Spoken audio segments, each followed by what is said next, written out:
बैठा भाठी नेरे, सब कुछ छोड़ के, जैसा मैंने बताया, बुल्ले शाह ने सारी कुल मर्यादा छोड़ दी। उसने नहीं देखा कि मैं कौन से घराने से हूं, मैं उच्च घराने से हूं, बड़े पढ़े लिखे घराने से हूं, मेरे बाप का बहुत नाम है, उनकी बहुत इज्जत है, मैं कुछ ऐसा ना करूं। उन्होंने फिर भी अराई जात के माली को गुरु बनाया। उन्होंने कुल मर्यादा की चिंता नहीं की। सब उनको चिताते रहे कि तू गलत कर रहा है, नहीं मानी उन्होंने किसी की। मैंडे होती है खेतों की ना, वो मैंड बना लेते हो, जे तेरा खेत जे मेरा खेत, जे तेरा घर जे मेरा घर, बीच में दीवार। ये तो तुम लोग करते हो सीमाओं में, अपने आप को सीमाओं में बांध लेते हो। तो इस रास्ते से नहीं जा सकता, ये रास्ता हमारे जमीन में से जाता है। ये लफड़े तो तुम लोगों के हैं, बिना मतलब के हैं। तुम अपने आप को सीमाओं में बांध लेते हो। अपने आप को सीमित करना, अपने आप को छोटा करना है, लेकिन वो बड़े बड़ा है, सबसे बड़ा है। जब तुम अपने आप को छोटा कर लोगे तो इतने बड़े को कैसे पाओगे भाई? यारियां भी तो बराबर वाले ना लगानी पैंदी है ना। जब उसके लायक तो बनाना पड़ेगा ना। जब वो असीम है, हर दर्शन शास्त्रों में, धर्म ग्रंथों में लिखा है कि वो निराकार है, वो असीम है, और उसकी संतान अपने आप को सीमित करती जा रही है कुल के चक्कर में, मैंड के चक्कर में, मर्यादा के चक्कर में। कुल की मर्यादा ऐसी है, हमारा कुल ऐसा है, हमारे कुल में ऐसा नहीं हो सकता, हमारे कुल में तो यही होता है, हमारी यही वंश परंपरा है। तुम अपने आप को सीमित कर रहे हो, एक भक्त को बांध रहे हो संसारिक रीति रिवाजों में, लेकिन वो सब तोड़ देगा। फिर उसे तुम कुछ भी बोलो, पागल बोलो, बेवकूफ बोलो, दीवाना बोलो, कुछ भी बोलो उसे, वो तुम्हारे ऊपर है। इन सीमाओं को गिराओ। मैं हिंदू हूं, मैं सिख हूं, मैं मुसलमान हूं, नहीं। मैं ईसाई हूं, नहीं। मैं बौद्धी हूं, नहीं होगा। ये जो हमने अपनी पहचान बना ली है ना धरती पे, इसके कारण तो बहुत ही झमेले हुए हैं धरती पे, और हो भी रहे हैं। जब तुम कुछ बनोगे, मैं हिंदू हूं, मैं सिख हूं, मैं मुसलमान हूं, मैं ये हूं, मैं वो हूं, तो हम अलग हैं, सीमा में बांध लिया अपने आप को। बुल्ले शाह जी का एक वाक्य है, उनकी जीवनी में एक घटना घटती है। कुल्ली में रहते थे, 2-4 चेले थे, तो चेले उनके कुल्ली के बाहर बैठे हुए हैं, गाजरें खा रहे हैं। तो वहां से 2-4 मुसलमान भाई गुजर रहे हैं, उनके रोजे चल रहे हैं मुसलमान भाइयों के। तो वो देखते हैं कि रोजे चल रहे हैं और ये गाजरे खा रहे हैं, ये चक्कर क्या है? तो वो बोलते हैं चलो इन चल के पूछते हैं। तो आके पूछते हैं, भाई तुम गाजरे खा रहे हो? वो बोलते, चेले बोलते हाँ जी। बोलता तुमने रोजे नहीं रखे? बोलते नहीं जी। तुम मुसलमान हो? चेले बोलते हाँ जी। बस इतना सुनना था कि उनकी खातिरदारी कर दी उन्होंने, लात घूसों से खूब पीटा चेलों को। मुसलमान होके रोजे नहीं रखते, खूब धुनाई कर दी। और चेले शोर मचा रहे, गुरुजी बचाओ, गुरुजी बचाओ। गुरुजी बाहर नहीं आ रहे। जब चेलों की होगी खूब धुनाई, तो इन मुसलमान भाइयों ने सोचा अभी इनके गुरु को भी देखते हैं। तो कुल्ली के अंदर गए तो बुल्ले शाह जी बैठे हैं। तो वो बुल्ले शाह को बोले, तुम कौन हो? बुल्ले शाह बोला, क्या तुम मुसलमान हो? सोचे मुसलमान भाई बोले कि ये तो ऐसे पागल सा दिखाई देता है, ना बोलता है ना सुनता है, छोड़ो। चले गए। चेले अंदर आए, बोले गुरुजी को देखते हैं कि कुछ क्या हुआ गुरुजी का भी। बोले गुरुजी आपको कुछ नहीं हुआ? बोले नहीं। बोले हमें तो बहुत मार पड़ी। बुल्ले शाह बोला अच्छा। बुल्ले शाह बोले तुमसे कुछ पूछा था? बोले हां जी। बोले क्या पूछा था? बोला उन्होंने पूछा कि मुसलमान हो? हमने बोला हां। बस उसके बाद तो और कुछ नहीं पूछा।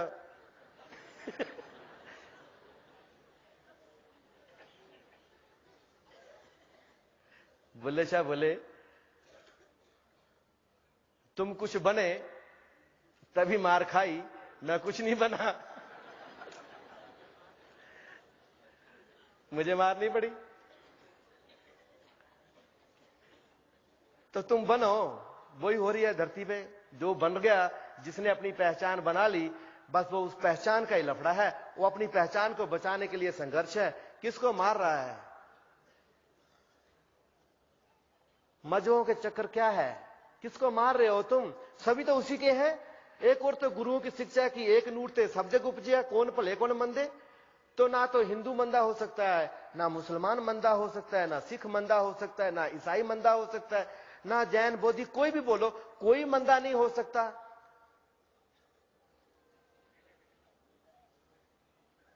तो तुम किनको मार रहे हो? जब एक नूर से सब जग उपजिया, तो तुम किसका कत्ल कर रहे हो? किसको, किसका खून बहा रहे हो? किससे लड़ रहे हो?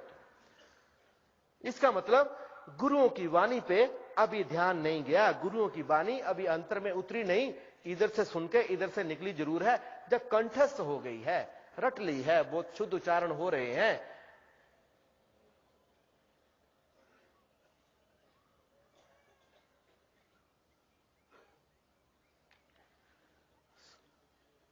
तो कुल मर्याद मैंड सब त्यागी, बैठा भाठी नेरे। भाठी वो कह रहे हैं कि भट्ठी भट्ठी होती है, लेकिन जहां भट्ठी की तुलना जो है गुरु से की गई है। जो शिष्य है वो आता है, गुरु के पास बैठता है। गुरु भट्ठी की तरह है, क्योंकि गुरु ने तप किया है, उसके अंदर तप की शक्ति है, तप की ऊर्जा है। तो जैसे शिष्य गुरु के पास बैठता है, वो कंचन की तरह, सोने की तरह से शुद्ध होना शुरू होता है। उसके विकार, जैसे सोना तपता है ना आग में, तो उसके विकार जो है, उसके दोष वो मिटने शुरू हो जाते हैं, फिर वो शुद्ध हो जाता है। ऐसे ही जब शिष्य गुरु के पास बैठता है तो शुद्ध होता है, उसके विकार जाने शुरू हो जाते हैं। जो बुल्ले शाह ने किया, कुल मर्याद मैंड सब त्यागी, उसने भी अपने कुल की चिंता नहीं की, उसको भी बहुत समझाया। बुल्ले नु समझावन आई है, थानू मैं दस्या ना होनी थोड़ी देर पहले, सबने समझाया उसको। बुल्ले ने तो बड़े बड़े काम किए। वो तो सलवार पहन के, कमीज पहन के, वो तो कंजरियों के साथ नाचा भी, गुरु को खुश करने के लिए।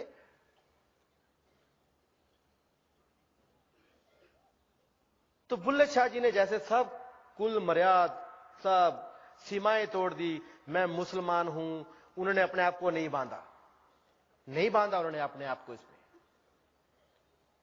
इसलिए तो वो कहते हैं, ना मैं मंदिर विच मसीता, ना मैं विच कुफर दियां रीता, ना मैं जागन ना विच सोन, बुलिया की जाना मैं कौन। कौन है हम? नाई मोची जे वो राजपूत वाणिया कुछ नहीं है। हम हिंदू मुस्लिम सिख ईसाई कुछ नहीं है।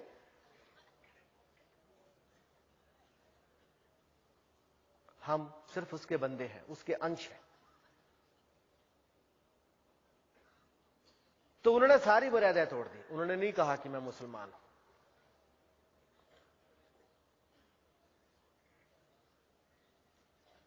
ऐसा तभी हो सकता है जब तुम बिल्कुल लीन हो जाओ उस प्रभु प्रेम में। तो जब शिष्य सभी मर्यादाएं तोड़ करके, सब बंधन तोड़ कर, संसार की सीमाएं तोड़ के गुरु के चरणों में आ जाता है, गुरु के पास बैठ जाता है, फिर उसकी शुद्धता शुरू होती है, वो शुद्ध होना शुरू होता है। फिर वो बैठा बाठी नेर है, फिर वो भट्ठी के नजदीक बैठा है। जैसे वो भट्ठी में सब कुछ डाल दो तो स्वाहा, सब जल जाता है। ऐसे जब गुरु के पास आते हो तो तुम्हारे विकार जलने शुरू हो जाते हैं और तुम्हारी शुद्धता होनी शुरू हो जाती है। तुम्हारे विचारों में शुद्धता आ जाती है। कल कहा था ना, छुटी कुमति से गांठ सुमति प्रगट होए नाची। गुरु की एक सीख मानने से, मत विच रतन जवाहर मानिक जे एक गुरु की सिख सुनी, और सुनते क्या होता है? छुटी कुमति की गांठ सुमति प्रगट होए नाची। दसो दिशा वही शुद्ध, बुद्ध वही निर्मल साची। फिर से निर्मलता आ जाती है, सारा मल चला जाता है, बुद्धि शुद्ध हो जाती है, सारे कार्य सफल होने शुरू हो जाते हैं, अच्छा अच्छा करना शुरू कर देते हो। गुरु के पास बैठते, गुरु की सोबत से जे असर होना शुरू हो जाता है। गुरु की बात मानने से, जे एक गुरु की सीख सुनी, एक ही सीख, ज्यादा नहीं, ज्यादा की जरूरत ही नहीं है। जैसा कि मैं कह रहा था, जैसे सत्संग, ये पंडाल, ये सब लगाने की जरूरत नहीं है। जो आया मेरे पास वो समझ से आया है, जो समझ के आया है उसको समझाने की जरूरत ही नहीं है। बोलना तो मजबूरी है, बार बार वही बोलना पड़ता है। कल भी वही बोला, आज भी वही बोलूंगा, फिर साल बाद सुनोगे फिर भी वही होगा। मजमू तो यही रहेगा, तुमको समझाना किसी ना किसी तरह से। वही तुकें बरती जाएंगी, वही सब्जेक्ट मैटर्स होंगे, सब कुछ वही होएगा, शब्द हो जाएंगे इधर उधर।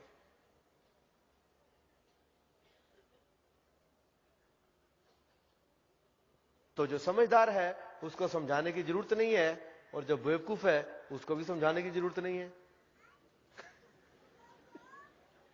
बोलना तो बेकार है, बोलने की जरूरत ही नहीं देखा जाए तो। या तो समझदार बैठे हैं या बेवकूफ बैठे हैं, दोनों स्थिति में मुझे बोलना नहीं चाहिए। लेकिन बोल रहा हूं, 2 घंटे हो चले हैं, लेकिन और लंबा जाएगा।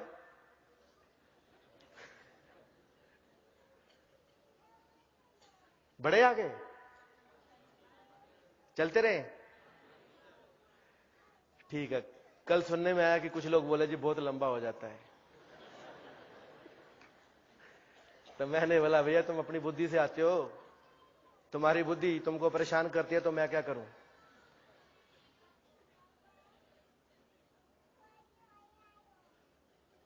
यहां तो सुनने के लिए वही आए जिनका जिसको बोलते ना कि घर खाली हो गया, बुद्धि का, अकल का घर खाली। आशिक आते हैं ना, मैंने कहा ना, सच्चे आशिक नहीं जाते। जेड़े होने सच्चे आशिक उन्हें नहीं पच जाना। तो फिर एक आशिक दूसरे आशिक के पास बैठ के फिर वो घड़ी नहीं देखता है। अगर कोई घड़ी देख रहा है तो मेरे से उसका प्रेम नहीं है, उसका ध्यान कहीं और है, इसलिए उसको लंबा लग रहा है। और शायद बीच में भीड़ में बैठा हो, निकले का चांस भी नहीं मिल रहा हो।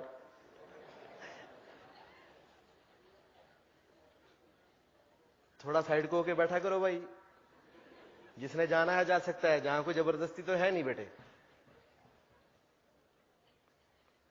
तो अपने पास तो वही आए, कहते ना, गल सच्ची कहन लगे कह दईए, गल सच्ची करन दे विच सवाद हुंदा, गल इश्क दी जदों असी करदे हां कहंदे इश्क बड़ा ना मुराद हुंदा। ਇਹ ਤੇ ਕੁੱਲੀ ਤੇ ਕੱਖ ਕੁਛ ਛੱਡਦਾ ਨਹੀਂ, ਪਰ ਨਾ ਮੁਰਾਦ ਆਸ਼ਿਕ ਦੀ इश्क मुराद हुंदा। रंग इश्क दा गूड़ा उदो चढ़दा है, घर अकल दा जदों बर्बाद हुंदा। तो जिनकी अकल बर्बाद है वो जहां बैठे, जिनको अपनी अकल पे भरोसा है वो जा सकते हैं।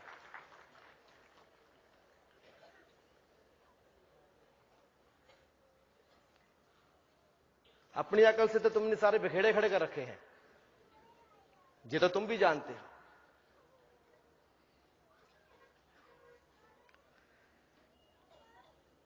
तो बैठा बाट ही नहीं रहा। तो जैसे जैसे उसमें से विकार जाते हैं वो शुद्ध होता है। फिर क्या होता है, फिर उसको जैसे शुद्धता आती है, उसको अंतर में भी प्रभु दिखता है, बाहर भी प्रभु दिखता है। फिर बोलता है जात पात कुछ समझू नाही, किसको करूं परेरा। फिर वो जात पात के चक्कर में नहीं है, फिर वो किसी भी चक्कर में नहीं पड़ता कि तेरी ये जात, इसलिए हम बात कर चुके हैं। फिर वो किसको प्रेरा करे, किसको परे करे, किसको पराया करे, किसको पराया समझे। उसे सब अंतर में देख लिया, उसने अंतर में परमात्मा को देख लिया, उसको बाहर परमात्मा ही दिख रहा है। फिर उसको ये नहीं है कि जे नाई है, जे मोची है, जे धोबी है, जे तेली है, जे राजपूत है, जे क्षत्रिय है, जे ब्राह्मण है, उसको नहीं दिखाई दे रहा। जे उसको सब में एक ही दिखाई दे रहा है। जब अंतर में एक देख लिया तो बाहर भी एक ही है, क्योंकि एक ही का पसारा है जी।